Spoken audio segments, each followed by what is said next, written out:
Mga kababayan, sandali lang ha. Yung mga dike ho ba, kanyo? Alisin ko to kasi para hindi maghalu-halo ho. Yung mga dike na hinahanap, o dumito muna tayo kay Buloyski. Dito muna tayo kay Buloyski, mga kababayan. Ano po, bago tayo rumekta doon sa mga flood control. Kay Buloyski daw ho, mga bossing, naku po, magtatago na din yung ibang mga pumoprotekta kay Kibuloy. Ano po? Kasi mukhang pati po yung mga pumprotekta, nagprotekta kay Buloyski, mukhang mga habulin ho, mga kababayan. Ano sabi dito? Protector ni Kibuloy, dapat ding panagutin. Ako, nung maalala ko, nung inaaresto tong si Buloyski, mga kababayan, yung tatlong senador, si Robin Padilla, no? Si Robin Padilla, si Bongo, Robin Padilla, Bongo, at si Bato de la Rosa. Dapat investigahan ho yun, mga kababayan. At si Torion daw po, sabi ni Melski. O yan. Alam ko meron kaso yun, si Torion. Hindi, pero yung tatlong senador na yun, mga bossing, sa akin lang naman ho. No? Napansin ko talaga yung timing kung kailan mahuhuli o maaresto na si Buloyski, bigla hong nagliparan papuntang Davao. Di ba? Naalala nyo yun? At ang naging session nila mismo doon sa loob ng impyerno ni Kibuloy. Imperyo ni Kibuloy. O, magkatunugo kasi, mga kababayan, pagpaumanhin nyo na po. No? Biglang pumasok yung tatlo. Tapos sinamahan pa ni Baste Duterte. Yun po kainitan po yun. Nung sinabi ni Baste Duterte, nasasampalin niya daw po si General Torre. Di ba? Halatang halata na talagang gusto nila ay pigilan na.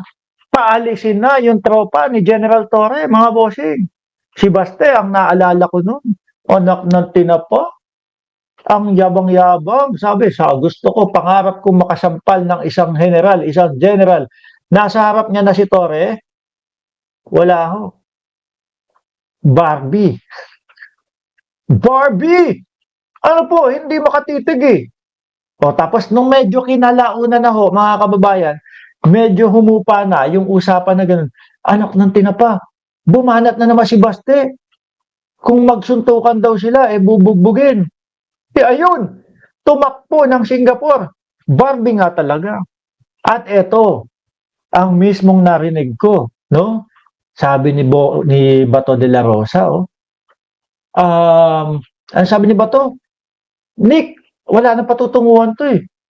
No? Pwedeng, kumbaga parang pahinga nyo muna yan. Tapos kapag meron ulit na ganito, ganyan, corner na daw po, dead end na daw po si General Nicador Torre, mga kababayan. Corner na eh, wala nang patutunguhan eh. Ang gawin nyo, pahinga muna kayo, umuwi muna kayo. Naku, kung pinakinggan ho yun, mga kababayan, ni General Torre, umalis sila, inalis muna yung mga kapulisan, 5 minuto lang. Sung!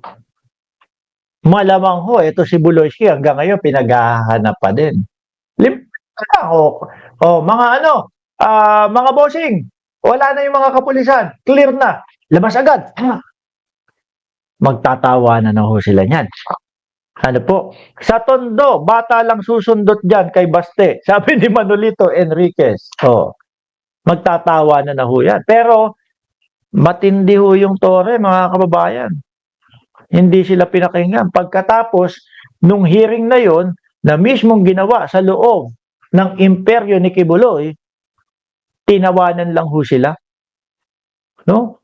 General, sabi sa iyo, huminto ka na daw ng paghuhukay mo. Ano gagawin mo? Di maghuhukay pa din. At yun nga po, mga kababayan. Kinabukasan, arestado si Kibuloy. Kaya sabi ko, no, yung ginawa ng tatlong senador na yun, although si Robin Padilla, alam naman po natin kapag yung mga hearing, lagi naman pong wala naman pong sinasabi. Kung minsan po magsalita, malayo pa ang sasabihin at walang kaugnayan doon sa sinasabi. Di ba? Ako, tingin ko dapat investigahan ho yun. Ano po? Parang nakikita ko doon, hinadlangan nila na maaresto o makuha ng batas. Ito pong si Kibuloy. Ang dami ko na sinabi, hindi ko pa binabasa. Hindi lamang si Pastor Apollo Kibuloy ang dapat panagutin, kundi maging ang kanyang mga protektor. Kaya ito nakapaghasik ng lagim sa kababaihan sa matagal na panahon. Yung mga nasa loob, yung mga sinasabing mga kumukuntsaba at kumakausap doon sa mga babae. Ito ang iginiit ni dating Gabriela Party List Representative Arlene Brosas sa gitna ng umano'y extradition request ng Estados Unidos laban kay Buloyski dahil sa kinakaharap niyang mabibigat na kaso tulad ng trafficking, SEX, trafficking, paglabag sa immigration law, dollar smuggling, at iba pa.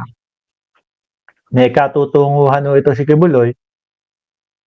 Ang nakikita ko dito, mga kababayan, muli pong mag-iiyakan ng mga DDS. Ano po? Dati, kapag kayong ganyan, nako, Mark Ramos, ito ka na naman. No? Sasabihin mo, aarestuin. Sasabihin mo, huhulihin na si Kibuloy. Wala pa naman. Ano nangyari, mga DDS? Ayun, pasok sa oblo. Di ba? Yan ang unang-una nyong tinangisan, ang unang-una nyong iniyakan. Sabay, sumunod naman ang dating Pangulong Duterte. Iniyakan nyo din yun. Di ba? Yung pagmamayabang, sabi nyo, ang yabang-yabang nyo pa, Mark Ramos, puro ka salita, puro ka ganyan. No, puro ka aarestuin, puro ka ICC. Ngayon, hindi na kayo makapagsalita. Kinakabahan na kayo. Mga DDS, kinakabahan na, baka mag-comment daw sila, puro ka ICC, puro ka ICC, baka bigla daw arestuhin si Bato. Ay! Sorry! Hoy! Sabi ko pa naman, hindi ko isasama si Bato de la Rosa. Sabi ko pa naman, hindi ko sasama si Bato de la Rosa kapag ka ICC ang usapan. Kakabahan na naman yan. Diba?